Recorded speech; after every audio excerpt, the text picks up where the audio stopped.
నమస్తే ఫ్రెండ్స్, నేను మీ Sravani. Welcome back to Sravani's kitchen. ఈరోజు ఈ వీడియోలో క్రిస్పీగా మంచి రుచిగా సగ్గుబియ్యం వడల్ని సింపుల్ అండ్ బెస్ట్ గా చేసుకునేలా ఒక సింపుల్ ప్రాసెస్ ని ఈ వీడియోలో మీతో షేర్ చేసుకోబోతున్నానండి. ఈ వేలో చేస్తే మాత్రం అసలు విసుగనేది రాకుండా బజ్జీలు చేసుకున్నంత సులువుగా చేసేస్తారు.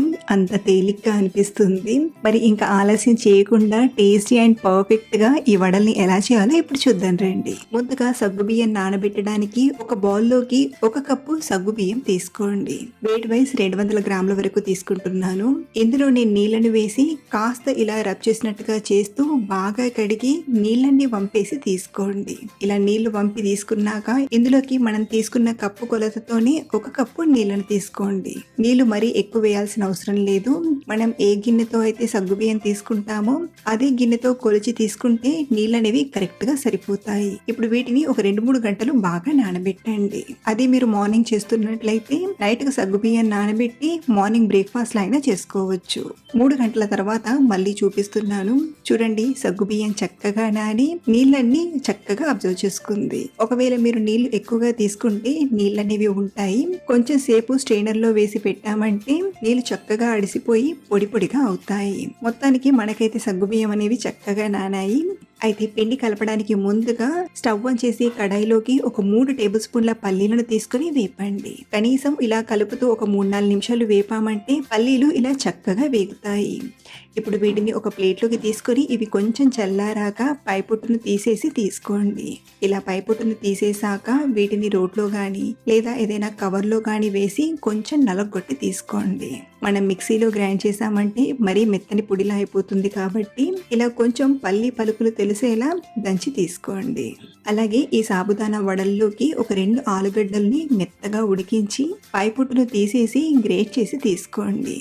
ఇప్పుడు నానబెట్టిన ఈ సగ్గుబియ్యాన్ని తీసుకొని ఇందులోకి మనం దంచిన పల్లి పలుకుల్ని, అలాగే ఉడికించి గ్రేట్ చేసిన ఆలు తురుముని, అలాగే సన్నగా తరిగిన 1/2 టీ స్పూన్ అల్లం ముక్కల్ని, 2 సన్నగా తరిగిన పచ్చిమిరపకాయ ముక్కల్ని, కొంచెం కొత్తిమీరాకును, రుచికి సరిపడా ఉప్పుని, 1/2 టీ స్పూన్ జీలకర్ర, మరో 1/2 టీ స్పూన్ చాట్ మసాలా పొడిని తీసుకోండి. మీరు చాట్ మసాలాకి బదులుగా నిమ్మరసాన్నైనా పిండి తీసుకోవచ్చు. సో ఇలా తీసుకొని అంతా కలిసేలా బాగా కలపండి. అలాగే ఇలా కలిపేటప్పుడే ఇందులోకి ఒక 2 టేబుల్ స్పూన్ల బియ్యం పిండిని తీసుకోండి. దీంతో మనకు ఈ వడలు మంచి క్రిస్పీగా రావడమే కాదు, ఎక్కువ టైం వరకు ఆ క్రిస్పీనెస్ అనేది అలాగే ఉంటుంది. కాబట్టి ఇలా ఒక 2 టేబుల్ స్పూన్ల బియ్యం పిండిని తీసుకొని అంతా కలిసేలా బాగా కలపండి. ఎక్స్ట్రాగా మళ్ళీ నీళ్లు కానీ తడి కానీ వేయకుండా బాగా కలపండి. మనకు ఈ పిండి అనేది మరీ సాఫ్ట్గా ఉండదు, అలానే మరీ గట్టిగా ఉండదు. బైండింగ్ అయ్యేలా ఇలా సెమీ సాఫ్ట్ కన్సిస్టెన్సీలో ఉంటుంది. సో పిండిని ఇలా కలిపి తయారు చేసుకున్నాక మరో పక్కన డీప్ ఫ్రైకి సరిపడా ఆయిల్ని తీసుకొని బాగా వేడి చేయండి. ఇప్పుడు వడల్ని చేయడానికి చేతికి కొంచెం ఆయిల్ని అప్లై చేసుకుంటూ కొంచెం ఈ వడపిండిని తీసుకుంటూ ముందుగా రౌండ్గా చేయండి. ఆ తర్వాత ఇంకో చేతిలోకి తీసుకొని ఇలా ఫ్లాట్గా నొక్కామంటే వడ షేప్లో వస్తుంది. మీరు కావాలంటే ఇలా హోల్ పెట్టకుండా ఇలా అయినా చేసుకోవచ్చు. బట్ ఇక్కడ నేను మధ్యలో చిన్నగా చిల్లు పెట్టి చేస్తున్నానండి. ఈ చిల్లు పెట్టడం అనేది కంప్లీట్గా ఆప్షనల్. మీరు కావాలంటే ఇలా మధ్యలో హోల్ పెట్టి చేయండి, లేదా హోల్ పెట్టకుండా అలా అయినా చేసుకోవచ్చు. ఇక్కడ నేను ఒక వాయికి సరిపడాన్ని ముందుగా చేస్తున్నాను. మీరు కావాలంటే ఒక్కొక్కటి చేస్తూ ఆయిల్లోకి తీసుకుంటూ అయినా ఫ్రై చేయొచ్చు, లేదా మొత్తం ఒకేసారి చేసుకొని ఆ తర్వాత అయినా ఫ్రై చేయొచ్చు. ఇక్కడ నేను సగం వరకు చేశాక వీటిని ఫ్రై చేస్తూ మిగిలిన సగం పిండిని చేస్తూ ఫ్రై చేసి తీసుకుంటే సరిపోతుంది. ముందుగా వీటిని ఫ్రై చేయడానికి ఆయిల్ వేడైందో లేదో ఇలా కొంచెం పిండి వేసి ఇలా చూడండి. మనకు ఈ వడల్ని ఫ్రై చేయడానికి ఆయిల్ అనేది ఇలా చక్కగా వేడవ్వాలి. ఇలా ఆయిల్ చక్కగా వేడయ్యాక ఇప్పుడు ఇందులోకి సరిపడాన్ని వడల్ని తీసుకోండి. అలాగే ఇలా వడల్ని తీసుకున్నాక వెంటనే కదిపామంటే గరిటెకు అతుక్కునే ఛాన్స్ ఉంటుంది కాబట్టి వీటిని ఇలాగే ఒక 2 నిమిషాలు ఫ్రై అవ్వనివ్వండి. ఫ్రై చేసే ప్రాసెస్ అంతా మీడియం మంట పైన చేసామంటే లోపలి వరకు చక్కగా వేగి మంచి క్రిస్పీగా వస్తాయి. ఒకవేళ వడలు ఏమైనా ఫ్రై చేసేటప్పుడు అతుక్కున్నట్టుగా అనిపిస్తే అవి ఫ్రై అయిన కొద్దీ వాటికవే విడిపోతాయి. కాబట్టి ముందే విడదీయడానికి ట్రై చేయకుండా అలాగే ఫ్రై చేయండి. చివర్లో కొంచెం గరిటెతో అన్నామంటే ఈజీగా విడిపోతాయి. ఇలా మంచి రంగులోకి వచ్చి క్రిస్పీగా ఫ్రై అయ్యాక ఆయిల్ నుండి తీసుకోవడమే. ఇలాగే వడలన్నీ చేస్తూ ఫ్రై చేసి తీసుకోవడమే. మనం తీసుకున్న ఈ క్వాంటిటీకి ఇక్కడ నాకు 15 వడల వరకు వచ్చాయి. ఈ కొలతతో మీకు ఎన్ని వడలు కావాలో అంత క్వాంటిటీ ప్రిపేర్ చేసుకుంటే సరిపోతుంది. కరకరలాడే రుచికరమైన సగ్గుబియ్యం బైట్స్ ని ఈ వీడియోలో మీతో షేర్ చేసుకోబోతున్నానండి. ఇవి చాలా టేస్టీగా, క్రిస్పీగా సూపర్ ఉంటాయి. ఈవినింగ్ టైంలో తక్కువ టైంలోనే సింపుల్ అండ్ బెస్ట్ గా స్నాక్ చేయాలంటే వీటిని ఓసారి ఇలా ట్రై చేసి చూడండి. 100కి 100% నచ్చేస్తాయి. మరి ఆలస్యం చేయకుండా వీటిని చేయడానికి ముందుగా స్టవ్ ఆన్ చేసి కడాయిలోకి ఒక అరకప్పు సగ్గు బియ్యం తీసుకోండి. టేస్ట్ బాగా రావడానికి ఒక పావు కప్పు బియ్యం తీసుకోండి. బియ్యం మీరు ఏ టైప్ బియ్యమైనా వాడచ్చండి.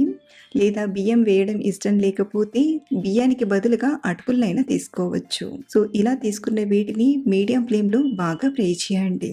మనకు ఇందులో ఉన్న బియ్యం అనేది కొంచెం రంగు మారేంత వరకు ఫ్రై చేయండి. ఒక 3-4 నిమిషాలు అయ్యేసరికి బియ్యం చక్కగా ఫ్రై అయ్యి కొంచెం తెల్లబడతాయి. ఇలా వచ్చాక స్టవ్ ఆఫ్ చేసేసి వీటిని మిక్సీ గిన్నెలోకి తీసుకొని గ్రైండ్ చేయండి. మరీ మెత్తగా పౌడర్లా కాకుండా కొంచెం రవరవలా బరక్గా గ్రైండ్ చేయండి. సగ్గు బియ్యం పలుకులు అలాగే ఉండకుండా కాస్త రవరవలా ఇలా గ్రైండ్ చేసుకుంటే సరిపోతుంది. ఇప్పుడు ఇందులోకి ఒక పావు కప్పు పల్లీలను తీసుకొని పల్స్ మోడ్లో తిప్పుతూ గ్రైండ్ చేయండి. పల్లి పలుకులు అక్కడక్కడ తలిగేలా ఉంటే టేస్ట్ చాలా బాగుంటుంది. మీరు కావాలంటే ఇలా గ్రైండ్ చేసేటప్పుడు కాకుండా సపరేట్గా గ్రైండ్ చేసైనా తీసుకోవచ్చు.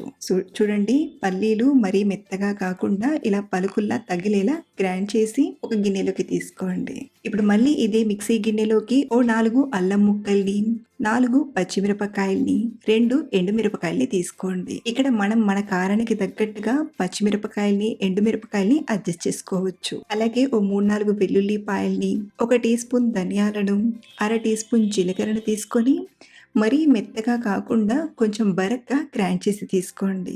సో ఇలా కొంచెం కోర్స్గా గ్రైండ్ చేసిన దీన్ని పిండిలోకి తీసుకుందాం. మళ్ళీ ఇదే మిక్సీ గిన్నెలోకి ఒక పెద్ద బంగాళదుంపను పైన పొట్టును తీసేసి కట్ చేసి తీసుకోండి. ఇక్కడ మనం ఈ స్నాక్స్ కోసం ఉడకబెట్టాల్సిన అవసరం లేదు. పచ్చి బంగాళదుంప పైన పొట్టును తీసేసి ఇలా కట్ చేసి తీసుకోండి. ఆలు సైజ్ చిన్నగా ఉంటే 2 తీసుకొనైనా చేయొచ్చు. ఇందులోనే ఒక 2 టేబుల్ స్పూన్ల పెరుగును తీసుకొని మెత్తగా గ్రైండ్ చేయండి. సో ఇలా గ్రైండ్ చేసిన ఆలుని కూడా పిండిలోకి తీసుకోండి. మిక్సీ గిన్నెలోనే కొంచెం కొంచెంగా నీళ్ళను తీసుకుంటూ పిండిని కలిపి తీసుకుందాం. సగ్గు బియ్యం నీళ్లను బాగా అబ్జర్వ్ చేసుకుంటుంది కాబట్టి కొంచెం కొంచెంగా నీళ్లను వేస్తూ బాగా కలపండి. ఇక్కడ మనం చేసే ఈ క్వాంటిటీకి 200 ml వరకు నీళ్లు పడతాయి. అలాగే ఇందులోని రుచికి సరిపడా ఉప్పుని తీసుకొని బాగా కలపండి.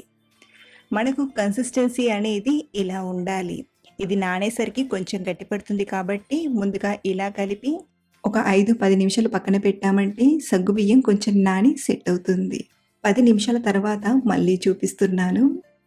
చూడండి, మనకు సాబుదానా చక్కగా నానిపోయింది. మరీ ఎక్కువసేపు నానబెట్టాల్సిన అవసరం లేదు. ఇలా ఒక 5-10 నిమిషాలు నానబెట్టి తీసుకున్నాక ఒకసారి బాగా కలపండి. ఇందులో మనం ఎలాంటి సోడా వేయాల్సిన అవసరం లేదండి. ఇలా ఒక 2 నిమిషాలు బీట్ చేసినట్టుగా చేస్తూ బాగా కలిపామంటే పిండి కొంచెం ప్లఫీగా అవుతుంది. దీంతో మనం చేసే బైట్స్ క్రిస్పీగా గుల్లగా వస్తాయి. సో ఇలా ఒక 2-3 నిమిషాలు బాగా బీట్ చేశాక ఇప్పుడు ఫ్రై చేసుకుందాం. ఫ్రై చేయడానికి డీప్ ఫ్రైకి సరిపడా ఆయిల్ని తీసుకొని బాగా వేడి చేయండి. ఆయిల్ చక్కగా వేడయ్యాక మంటను మీడియం ఫ్లేమ్లోకి పెట్టి చిన్న చిన్న బైట్స్గా ఇలా తీసుకోండి. మీరు కావాలంటే వీటిని వడల్లా చేసైనా ఫ్రై చేయొచ్చు. అలాగే ఇలా తీసుకునేటప్పుడు ఒకదానికొకటి అతుక్కోకుండా కొంచెం సెపరేట్గా ఇలా తీసుకోండి. ఒకదానికొకటి అతుక్కోకుండా కొంచెం గ్యాప్ ఇస్తూ తీసుకోండి. వెంటనే కదపకుండా కాసేపు ఇలాగే ఫ్రై చేయండి.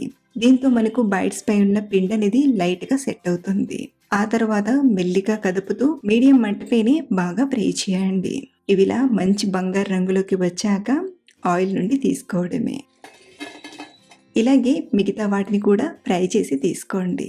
చివరిలో కొంచెం ఘాట్లు పెట్టిన పచ్చిమిరపకాయలు కూడా ఫ్రై చేసి తీసుకుంటున్నాను. వీటిని వేడిగా సర్వ్ చేయండి. బయట నుండి క్రిస్పీగా, లోపల కొంచెం సాఫ్ట్గా చాలా చాలా బాగుంటాయి. మరిన్ని రెసిపీస్ కోసం మన ఛానల్ని ఫాలో అవ్వండి. Thanks for watching.